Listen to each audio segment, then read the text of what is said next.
Vagone del trenino turistico si ribalta, paura tra i turisti. Ieri sera ad Eraclea 14 le persone rimaste ferite, tra le quali anche 2 bimbi. Aperta un'inchiesta per accertare le cause dell'incidente. Giordano Sanginiti è morto per colpa delle condizioni pessime della strada. Una perizia richiesta dal GIP punta il dito su Veneto Strade nell'ambito dell'inchiesta sulla morte del 21enne studente di Mirano. Tragedia sfiorata oggi pomeriggio sulla Gordina a Colle Santa Lucia. Enorme masso si stacca dalla parete e piomba sulla strada. Per fortuna nessuno è stato colpito. Traffico a senso alternato. Sono 9 su 10 i trevigiani preoccupati per l'inflazione e il caro degli alimentari, ma i consumi tengono, come le spese per le vacanze. L'indagine di Confcommercio. Il TAR del Veneto obbliga le scuole ad avere insegnanti di sostegno che sappiano comunicare anche con la lingua dei segni. La mamma di Lisa, ragazzina sorda, vince dopo 10 anni di battaglia legale.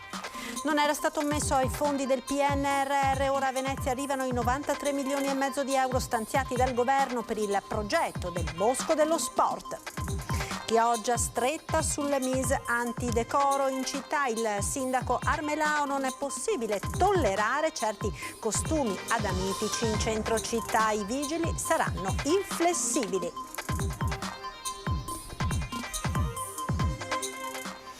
Ben ritrovati con l'edizione del Veneto dei nostri telegiornali. Questi i titoli, ma subito in primo piano il tema del nostro sondaggio di questa sera, dedicato all'inflazione e al caro dei prezzi. Nonostante il calo di luce e gas, la spesa al supermercato mantiene prezzi folli, ben oltre l'inflazione. Servirebbe una mobilitazione dei cittadini, magari con uno sciopero della spesa per qualche giorno? Ecco dunque la domanda alla quale vi chiediamo di rispondere questa sera. Caro Carrello, fareste uno sciopero della spesa?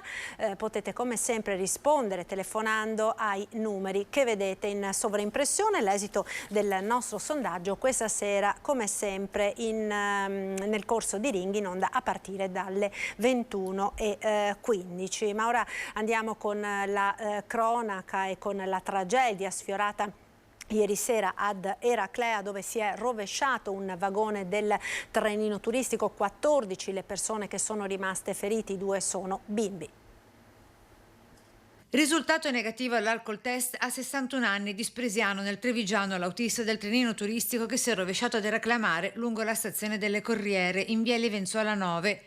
Errore umano, ammette oggi con un comunicato SAP la ditta di autotrasporti che da 12 anni gestisce il trenino della Pineta. Errore in corso di accertamento da parte dei carabinieri di San Donà ed Eraclea, con il PM incaricato delle indagini, Antonia Sartori, che ha aperto un fascicolo in procura.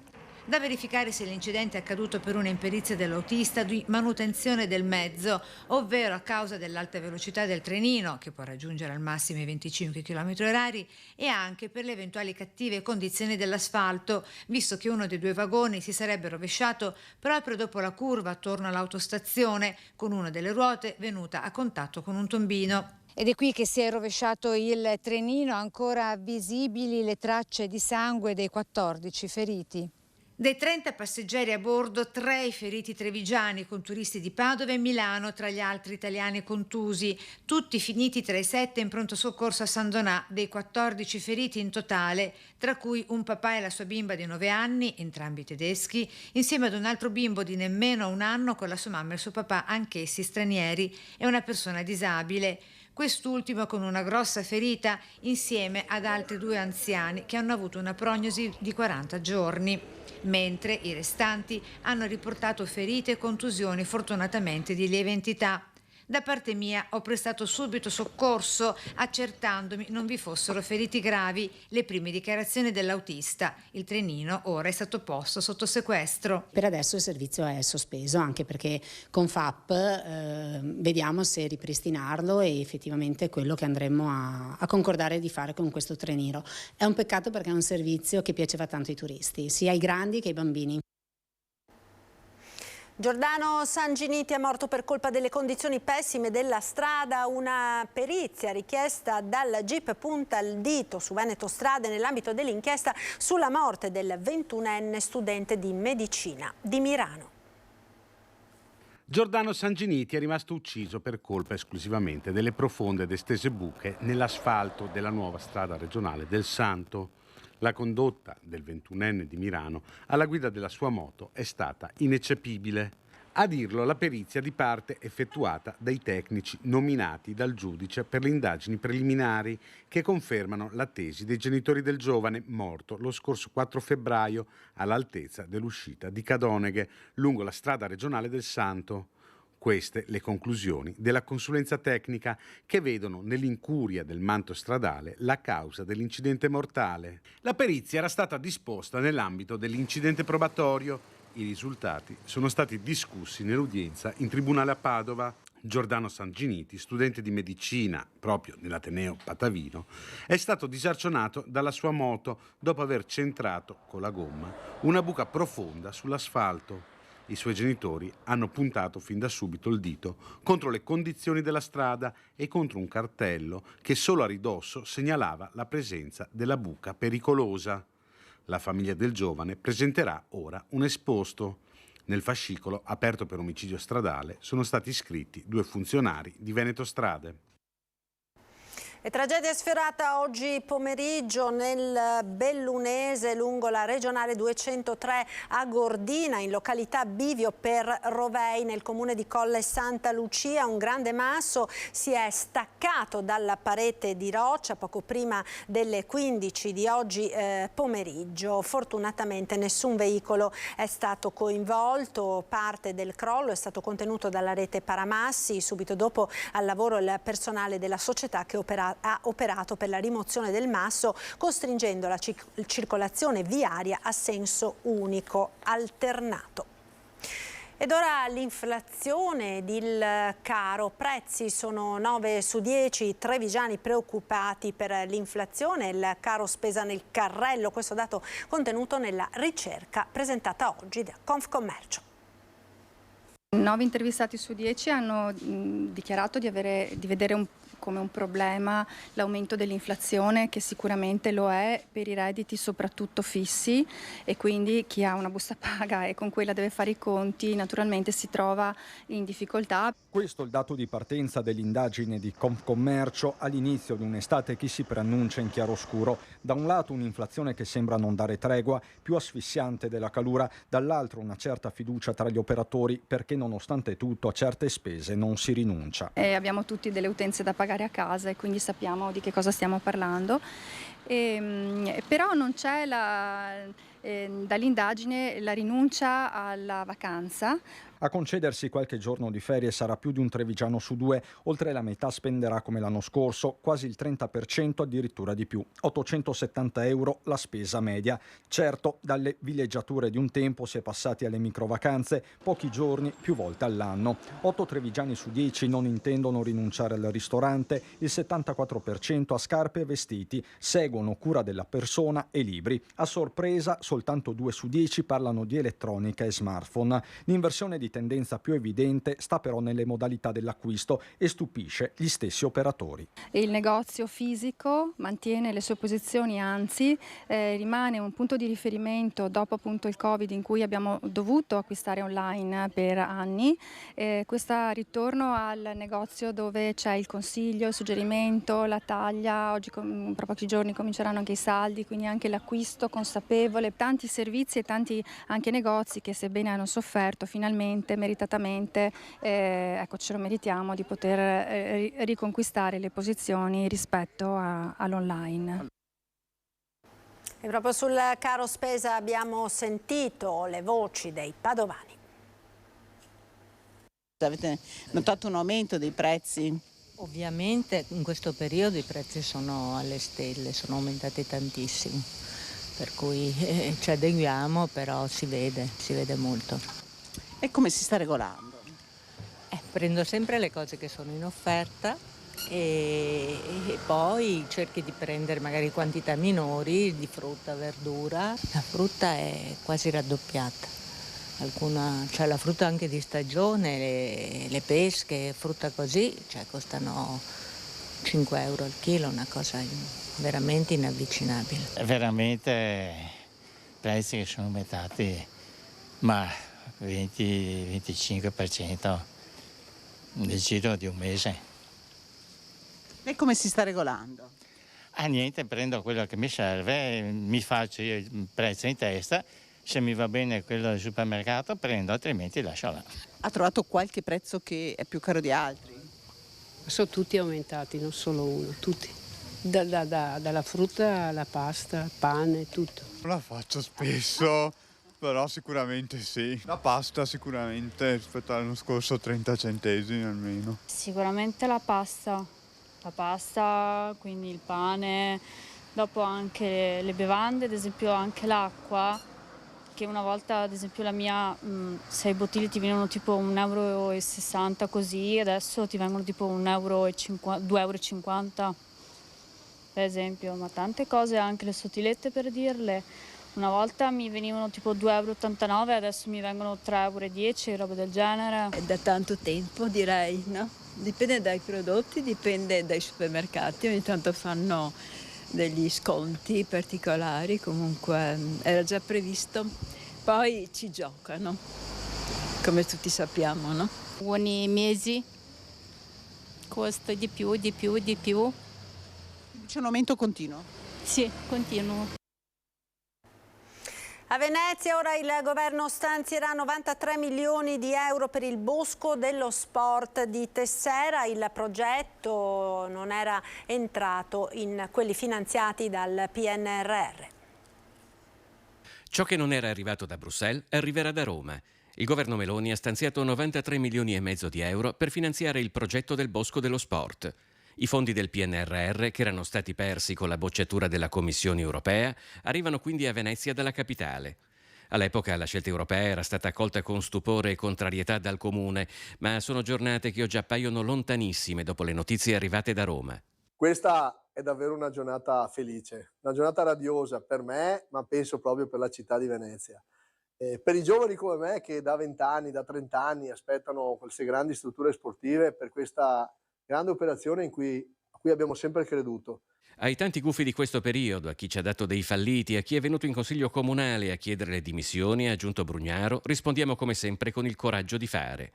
Sulla stessa linea il parlamentare di Fratelli d'Italia Raffaele Speranzon, secondo il quale con questo finanziamento si è dato un colpo di spugna alle polemiche e si è raggiunto un altro importante risultato per la città, sbugiardando gli uccelli del malaugurio col buon governo del centrodestra. E devo dire che la soddisfazione è davvero grande. Lo dedico ai bambini e lo vedremo costruire, lo vedremo crescere, vedremo il palazzetto e vedremo lo stadio. E questo è dedicato a tutti voi che ci avete creduto, ci avete votato e ci sostenete.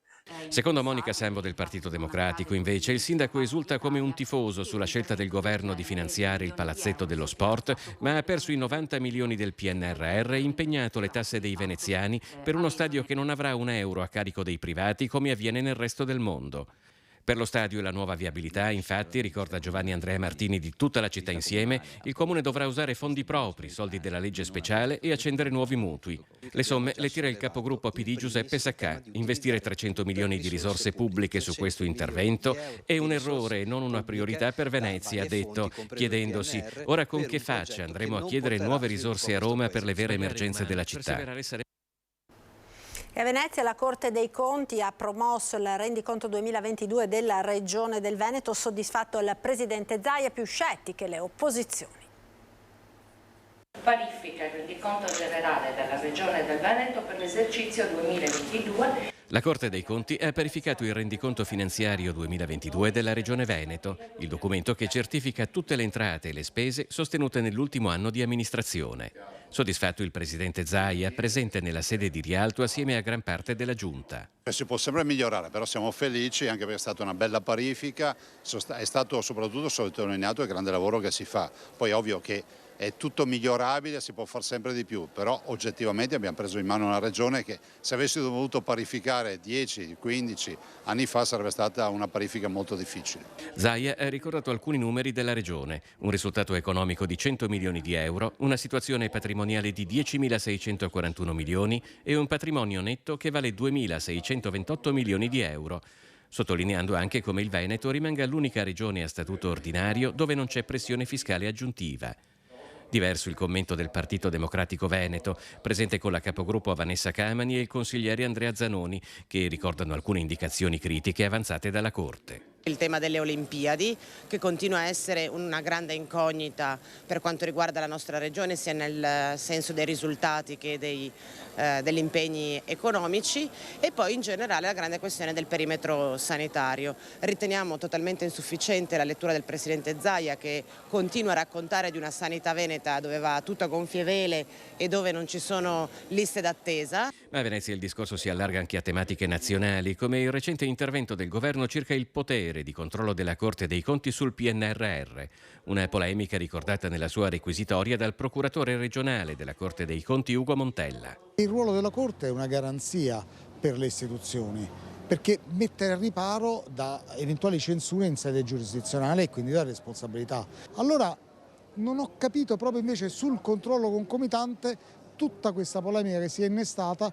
laddove i nostri stessi padri fondatori erano ben consapevoli del ruolo della Corte come sostegno dell'amministrazione. Ci fermiamo ora per qualche istante di pubblicità. A tra poco.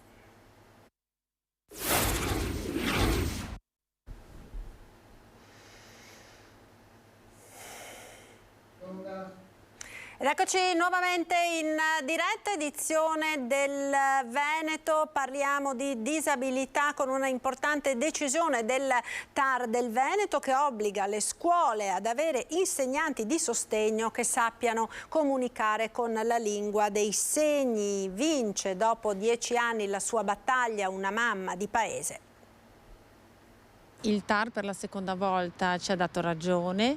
Ora nelle scuole è obbligatorio includere la lingua dei segni. Per la seconda volta il TAR del Veneto dà ragione alla famiglia di una quindicenne di nome Lisa che soffre di disprassia, una forma di mutismo, e invita Ministero dell'Istruzione e Scuola Media di fornire alla studentessa un interprete della lingua dei segni per tutte le lezioni in classe. I giudici del Tribunale amministrativo, visto che ad oggi era stato fatto poco o nulla nelle scuole che Lisa ha frequentato, prima a Paese e poi a Treviso, hanno di fatto con una seconda sentenza commissariato il Ministero e l'Ufficio Scolastico Regionale, nominando un funzionario per assicurarsi che la loro volontà venga eseguita. Obbligando la scuola a portare alla realtà, al concreto, la famosa sentenza di settembre 2022 dove si diceva che ci doveva essere sempre l'esperto LIS per garantire l'apprendimento, per garantire l'essere a scuola come tutti gli altri, anche per mia figlia e per chi come mia figlia usa la lingua dei segni. È una vittoria senza precedenti per Lisa e per tutti i bambini che soffrono della stessa patologia. Per la sua disabilità, prima sua figlia aveva un insegnante di sostegno che però non conosceva il linguaggio dei segni. Esattamente, da quando Lisa ha iniziato la prima elementare ha sempre avuto docenti di sostegno che non erano formati in lingua dei segni, non la sapevano. Dopo 10 anni, lacrime e sofferenza, 2 sentenze del TAR e 2 scuole medie che hanno rispettato solo in parte le sentenze. Ora i ragazzi colpiti come Lisa da questa forma di mutismo, classificati come disabili DSA con disturbi specifici dell'apprendimento, potranno avere al loro fianco degli insegnanti di sostegno che sono anche formati alla lingua dei segni. Tra l'altro questi docenti ci sarebbero già formati. Per assurdo ci sono all'Università Ca' Foscari, basterebbe la volontà di contattare l'Università Ca' Foscari, di creare sinergia Ministero dell'Istruzione e Università. Dall'anno prossimo Lisa andrà alle scuole superiori, ci si augura che anche lei possa seguire le lezioni felice come tutti gli altri. Grazie alla forza nostra possiamo aiutare tante persone. A Mestre ora con l'inaugurazione questa mattina del nuovo cavalcavia tra via Torino e via Martiri della Libertà. Taglio del nastro della viabilità di accesso alla prima zona industriale di Porto Marghera. Dopo 3 anni di cantieri è un investimento di 21 milioni di euro, 17 dei quali finanziati dal Ministero per lo Sviluppo Economico. Questo raccordo serve per unire di più Mestre e Marghera, unire di più Piazzale Roma con questa logica qua, con questa area del Vega e di tutta quanta la parte universitaria di via Torino, consente alle persone di Mestre di poter andare in entrambe le direzioni. Sembra incredibile, una volta andavano da una parte sola, ma soprattutto a Marghera di poter arrivare a Mestre da più parti, e ci libera la possibilità di una pista ciclabile che viene da Marghera lungo la nuova piscina lungo la mura di Fincantieri arriva in bicicletta, si può arrivare in bicicletta direttamente a Venezia. Opera facente parte dell'accordo di programma per la riconversione e riqualificazione industriale dell'area di crisi industriale complessa e sottoscritto nel gennaio 2015. Non c'è più il semaforo per l'attraversamento pedonale degli operai di Fincantieri, che costituiva di fatto una barriera soprattutto negli orari di cambio turno. Quindi questo passaggio con le fermate dell'auto sono state spostate al di sotto del cavalcavia principale. Stop a Chioggia ai turisti che girano in bikini o a torso nudo per la città. Il sindaco Armelao vara così una stretta sulle mise antidecoro perché dice non è possibile tollerare certi costumi adamitici in centro città. I vigili saranno inflessibili. Per chi viola le nuove disposizioni ci sarà una sanzione da 75 euro. Nessuno è bacchettone a Chioggia, spiega il sindaco, però ci vuole rispetto nei confronti di una città che ha una vocazione turistica. Ed è tutto per il Veneto, grazie per essere stati con noi, vi lascio come sempre alle previsioni con il nostro meteo. Arrivederci.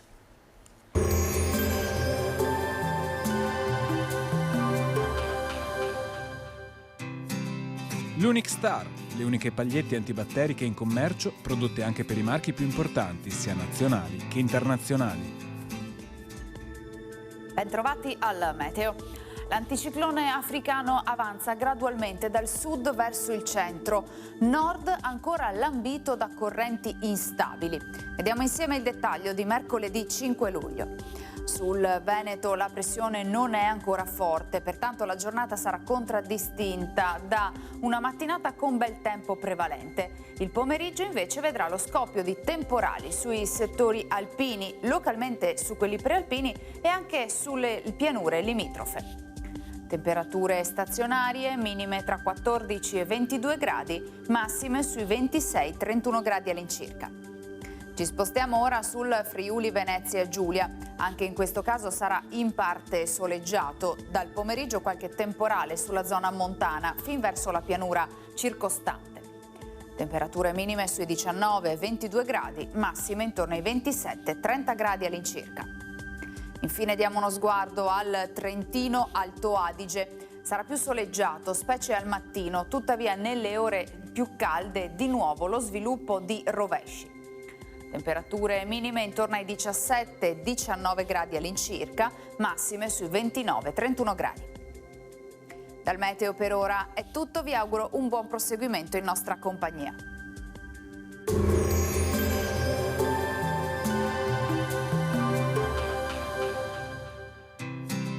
L'Unic Star, le uniche pagliette antibatteriche in commercio, prodotte anche per i marchi più importanti, sia nazionali che internazionali.